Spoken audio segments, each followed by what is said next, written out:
Hello everyone, my name is Elizaveta. Welcome to WelcomeTech channel. Today we will be talking about the most popular questions that are regarding the green card.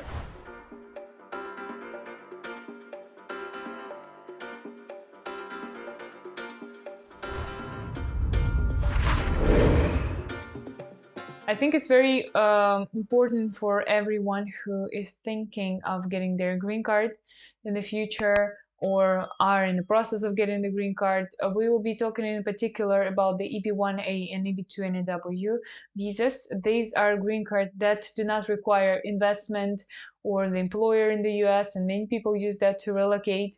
We have filmed separate videos about them if you do not know them, but today we will be talking about the most popular questions about these visas. So the first one is, of course, how much time does it take to get the EB-1A or EB-2NW visa? So there are two ways of getting this visa, actually, is with premium processing or without the premium processing.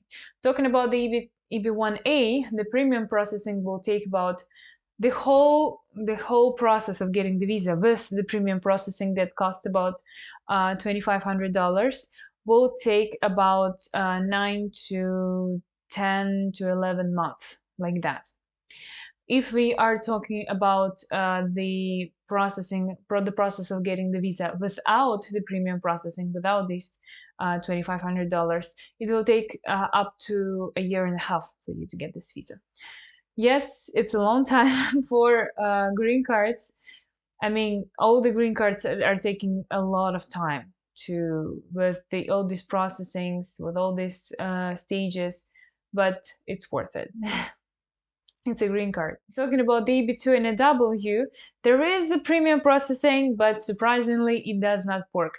It will not make your process much faster, maybe a couple of months faster. So we've talked about that a lot. This is all because of the specifics of the process itself, because there are a lot of people who relocate through EB-2NW because yes, it has like a lower plank. It's easier to get that. Many of, like, I think it's one of the easiest green cards ever. So yeah, a lot of people are applying, and you will need to wait a lot for your stage 2 interview.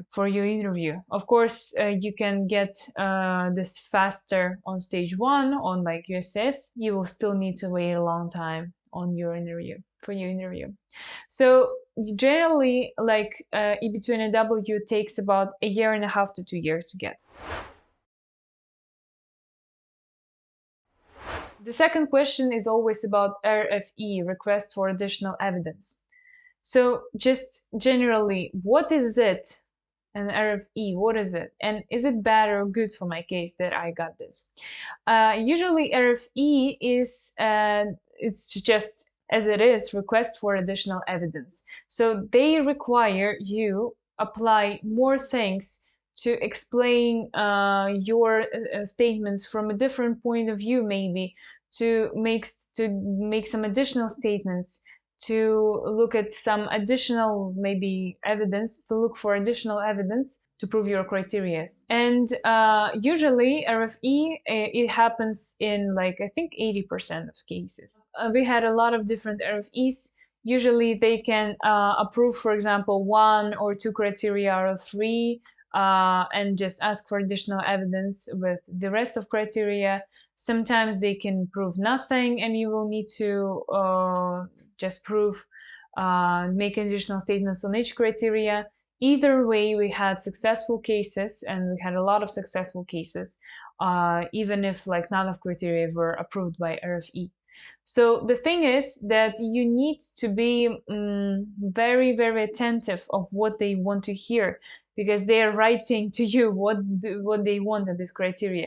And in my opinion, actually, it's not bad to get an RFE, because usually we have about 90% of successful cases, and RFEs are in maybe, as I said, 80% of cases they contain that.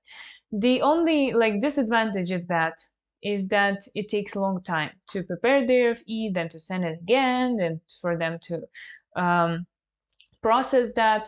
Sometimes they're even for the premium processing thing, which they have only 15 days, for example, for EB1A visa to process, they may ask for RFE just to take themselves some additional time, just to win some time, because they cannot have time for processing that, and they will just make a really strange RFE, and just for us to be busy with something.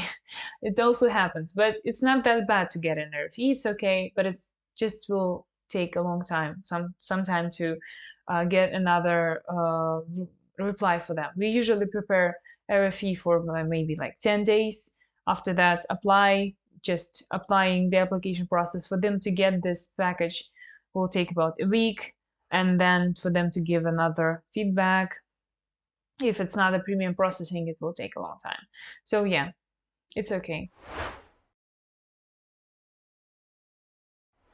So the third question, can I get a green card myself without any additional help? Yes, you can. So if you will be really focused on that, if you have a lot of time and energy to study all these very boring immigration laws and so on, of course you can get it. USS even have some kind of a like package for like do-it-yourself EB1A, which is in my opinion really useless, but it's just contains some tips of how to make every criteria, but all official guidelines, they contain every information that you need to know. Of course, you can do that yourself. The thing is, do you have enough time? Like just, I don't know, 4 or 5 months that you will spend only doing that yourself?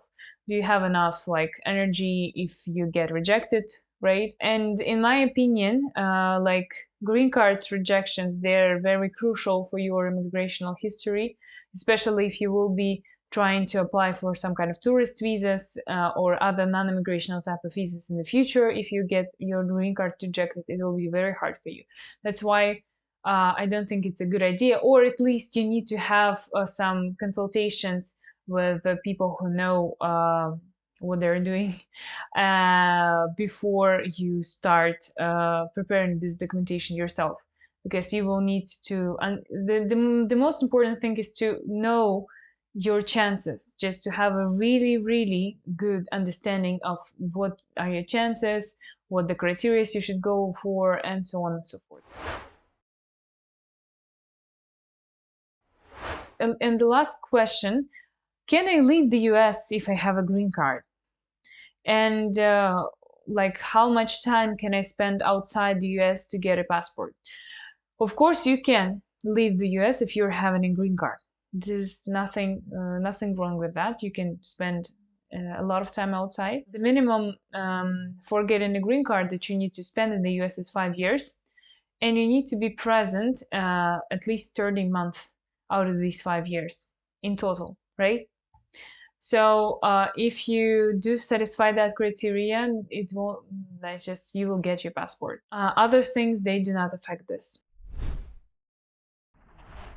Thank you so much for watching. If you have any more questions about the green card, please ask in the comments. And if you're interested to get your US green card, please sign up for a free consultation. We can help you understand your chances. We can help you build your strategy and so on. Thank you so much and have a great day. Goodbye.